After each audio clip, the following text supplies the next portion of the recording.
As humans, we share a lot of pretty common characteristics. Sure, there are a few extraordinary people out there who can jump a little higher, stretch a little further, and play Beethoven a little better than the next person, but in most of these cases, that simply comes down to hours and hours of practice. However, there are a few quirky things that some people can do that others just simply can't. Here are 10 things most people can't do.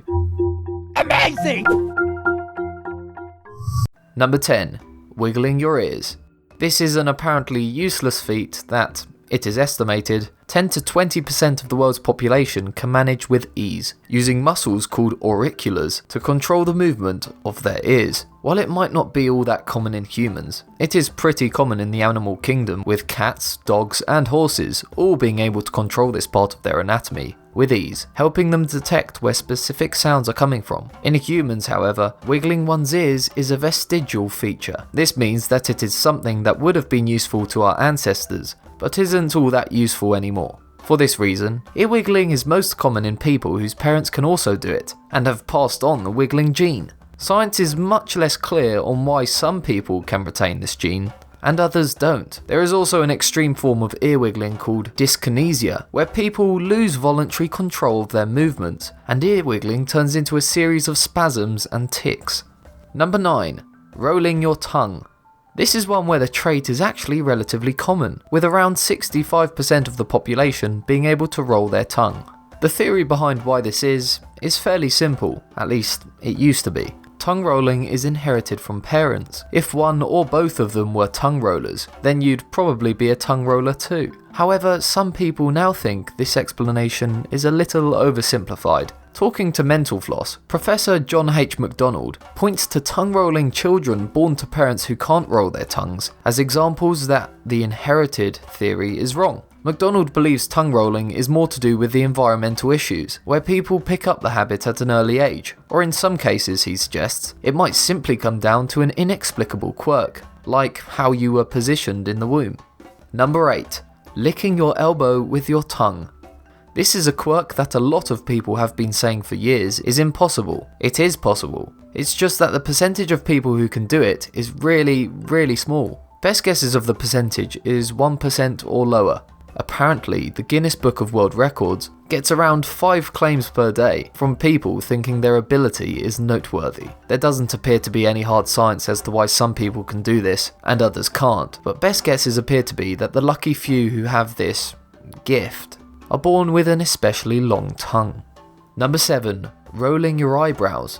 This is a skill that Spock fans across the world have been trying for years. Some people can even go a little further than Spock's raised brow and actually roll their eyebrows. According to David Givens, this is another evolutionary quirk that we might have grown out of over the years. As he points out, baboons, mandrills and cebus monkeys raise their eyebrows to intimidate potential predators. According to WikiHow, raising one eyebrow is something you can learn to do at home. Presumably, eyebrow rolling takes a little longer to teach. Number 6. Bending your little finger without bending your ring finger.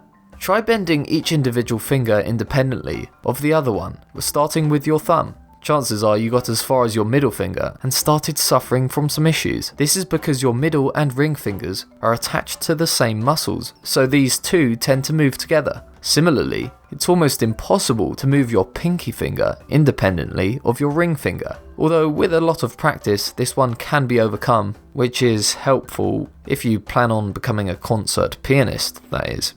Number 5. Rubbing your belly and patting your head at the same time.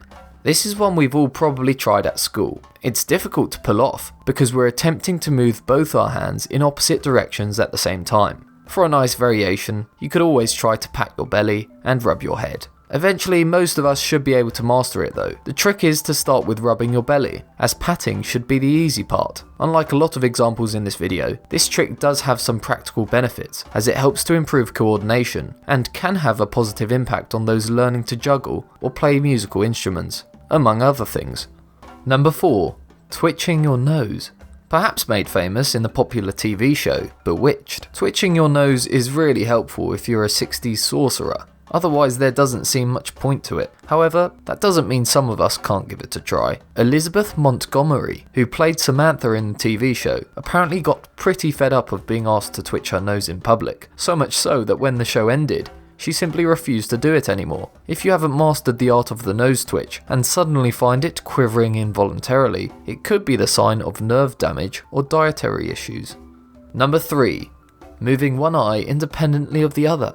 Humans have what's known as binocular vision, which means that both our eyes move in tandem. Some lucky people, though, can move one or both eyes independently of each other. There doesn't appear to be a consensus among the scientific community as to why this is, although it seems likely that it is a genetic quirk left over from our ancestors. It is also something that can be taught, although be warned, you'd probably wind up with a headache afterwards. Number 2. Opening your eyes when you sneeze.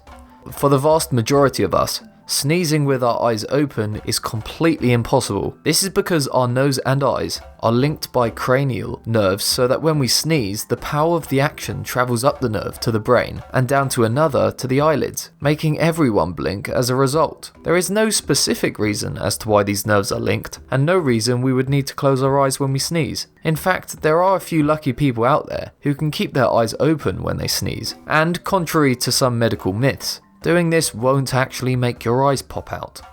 Number 1. Touching your nose with your tongue. It might not be the world's greatest party trick, but there are a number of people who can touch their nose with their tongue. About 10% of the world's population, in fact. And unlike a lot of the examples in this video, science has decided to give this action its own name, Gorlin sign, named after pathologist and academic Robert J. Gorlin. The ability to do this is often thought to be connected to a rare condition known as Ehlers-Danlos syndrome, which affects connective tissue. About 50% of people with this issue are able to touch their nose with their tongue, though you don't necessarily have to have this condition to be able to pull it off. And that's it. Are you one of the few people who can lick their elbow? Or maybe you can touch your nose with your tongue? Let me know in the comments how you get on. And if you enjoyed this video, please drop it a like, and make sure to subscribe, clicking that bell icon to never miss another video. Thanks for watching.